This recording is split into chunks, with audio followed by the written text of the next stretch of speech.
নবীর একটা আদর্শের কারণে জান্নাতে যাবে। সিরত মানি আদর্শ। আর এটা আমরা কদমে কদমে মুহতাজ।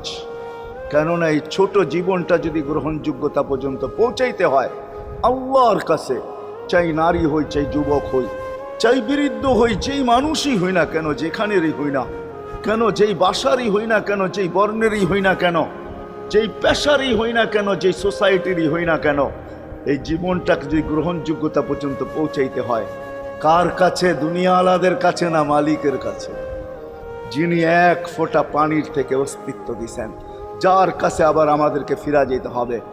পালানের কোনো সুযোগ নাই। এই জন্যই কোরআন আমাদেরকে বোঝায় আইনাল মাফার। আল্লাহ বলতেছে কোথায় ভাগবে তুমি, বলো কোথায় ভাগবে?